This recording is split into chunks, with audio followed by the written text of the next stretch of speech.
qofka aad ogtahay inaanad ka maarmaynin kama maarmo qofkaa kama maarmo waa intaasuu waxaa kale way iska dhammaadaan dee meelaha yaryar quruxda badan ee la tago gacanta yaree la isqabsado xiisaha yaryar wuu iska dhammaadaa laakiin is-agjoogga iyo is-ogolaanshaha iyo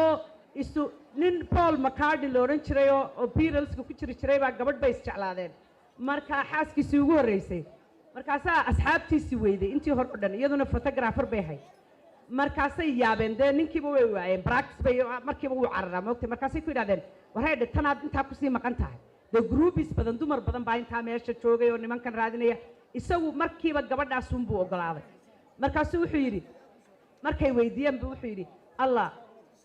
agjooggeedaan jeclahay buu yidhi agjooggeedaan jeclahay marka hadday ii noqoto inaan kala doorto agjooggiina iyo agjooggeeda iyadaan agjooggeeda doorta marka waxay yidhahdeen dee waa yahay labadayadaba agjoogoo soo kaxee sidii buu gabadhii ku guursaday markii dambe way ka dhimatay innagu laakiin waxaad arkaysaa ninkii ninunbuu doonaya inuu agjoogo waaba sii maqan yahayba wax yar xiisihii markuu dhammaado marka romansku waa ogolaanshaha iyo agjoogga iyo isfahanka iyo lamaananimada ma aha dhowrkii sanaba inaad lamaane cusub raadisid saddexayso iyo afarayso iyo shanayso waa hagaag haddaan intaa soo koobana waxaan odhan lahaa qofku wuxuu romantic noqdaa markuu qofkiisa la dareen noqdo soo midaan maqlin hebel waa nin bulshadiisa la dareena qofkaagood la dareen noqoto weeyaan inaad romantic noqotaa yaa oo waxa uu jecel yahay iyo waxa uu doonayo iyo siduu u doonayo wixii u dana markuu kula ogol yahay siduu kula ogol yahay aad u samayso waa intaasun waa hagaag waynu ka baxaynaa laakiin qodob muhiima baan dib u dhiganayay baa jirta inta aanan cuudka u yeedhin buuggan waad iibin doontaa ama waad iibinaysa intii horeba kharashka ka soo baxa maxaad ka damacsan tahay farxiyaay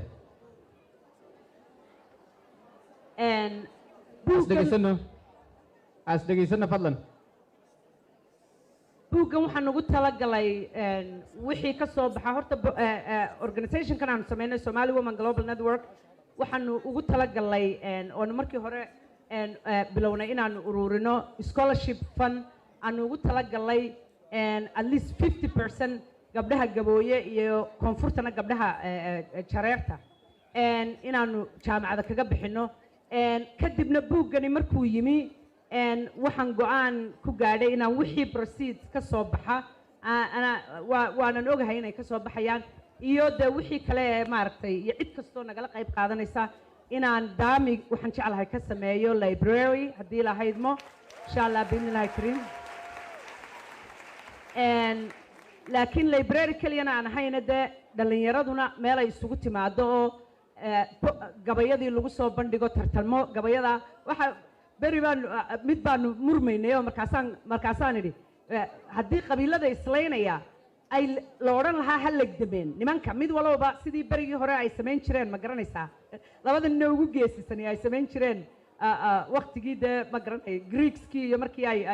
ay turkiska iyo dagaalamayeen ay labada nine ugu geesisan isugu soo saari jireen ee hadhowto markaa la isdhexgeli jiray haddii kaaga laga adkaado deetana micnaheedu waa gruubkaagii waa luusgareeye iska tag marka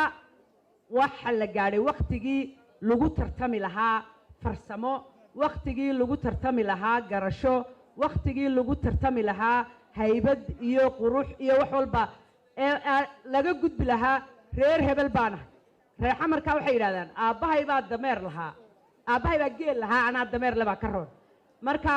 waxaan ugu talagalay inay dhallinyaradu ku tartanto farshaxanimada ku tartamaan insha allah ay ku tartamaan gabayada ay ku tartamaan maaragtay de waxyaabo badan oo dhallinyaradu xiisayso storytelling filmmaking marka insha allah biidnillahi kariim si dhallinyaradu isu dhex gasho waayo dadku markay isdhex galaan waxyaabo badan oo khiyaaliyo aynu rumaysanahay ayaa meesha ka baxaya qoraagii caanka ahaa ee nigerianada ahayd ma karo magaceeda gadhaayisaxa jamamila naguja ma karo magaceeda aad baan ugu carab lahay ayaa waxay tiri sheekadeedii ay TED Talks ka sheegtay baa waxay tiraahdaa waxaan la yidhaahdo stereotyping was the most popular TED Talk ever in the history of TED Talks imika jaamacadaha lagu dhigaa marka waxay ka hadashaa waxa la yidhahdaa the danger of the single story yaa khatarta ay leedahay sheekada keliya ee u baxda ummad yaa boqor axmed baan ka wareysanayay waxyaabaha sida midgaan oo kale sida loo bedelay haybaday lahaan jirtay midigayn oo kale dee midigyo isu tegey gamco isu tegay oo iskaashaday sida loo xumeeyey markaa wuxuu yidhi igu qasliye wuxuu yidhi dee anigu haddeer markay dadka qaar baa mid baa agtayda isagoo taagan buu mid kale odhanaya arba halkan midgaanka markaasuu mid kale odhanaya allah dee axmed ba boqorow naga raallihow markaasaan dhada bu yidhi oo maxaad aniga igu odhan adiga ahoo dee qaatay adaan kuu daayey ilaa adaa xumeeye marka waxyaabaha ay ka hadashay tiktoka waxa weeye marka sheeko keliya ummad u baxdo ee layska dhaadhiciyo inay dadka ama reerka ama qofka the others marka the others laga dhiga la fogeeyo in ay dadku noqdaan sheekada keliya micnaheedu maaha inaanay ahayn waxaa laga yaabaa in la yidhaahdo reerkaasi waxaas iyo waxaasuu sameeyaa way sameeyaan dee sida dadka kaleba u sameeyaan laakiin dadkaasi ma intaasoo keliya mise inteeyoo sheeko ayay leeyihiin marka waxaa lagama maarmaana dadku markay isdhex galaan waxaa khuraafaadka iyo khiyaaligaas oo dhan ayaa meeshii ka baxaya deetana dadku waxay noqonaysaa inay walaaloobaan oo bini-aadamnimadooda iyo duntooda ay isbartaan oo ay isarkaan waana sidaan isleeyahay muhiimadda loogu baahan yahay in la helo center weliba loogu tago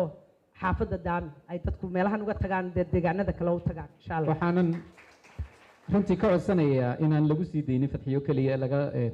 lagala qayb qaato waayo waa hawl inoo wada taale dhammaanteena ma aha mid lagu eegayo fadxiye iyo mahadho keliya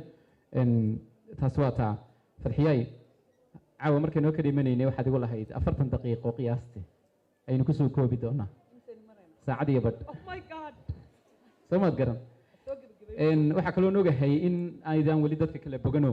barnaamij kalena aad u qaban doonto magaalada hargeysa iyo magaalooyinka kaleba marka caawa keliya kuma koobnay insha allah dibna waa soo arki doontaan waxaan kaaga mahadnaqayaa inaad halkan dadkaaga hor timaado la sheekaysato caawa dhan waad wada joogtaan marka uu inoo dhammaado barnaamijka xiga haddii ee baydno farxiya waan ku fasaxay adiga aad iyo aad baad mahadsan tahay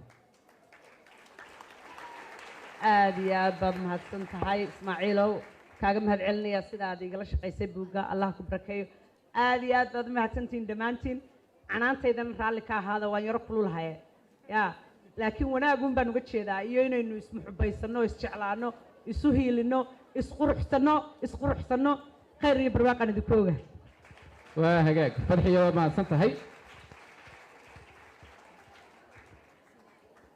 haye halkan ubax baa kuu soo socda aad iyo aad baad mahadsan tahay ii fadhiiso aniga fogaani cabdiraxmaano meelii fadhiisa fadxiya adigoo mahadsan waa hagaag waxaan xigaynaa barnaamijka qaybtii gelaynaa waxaan doonayaa ma caajisteen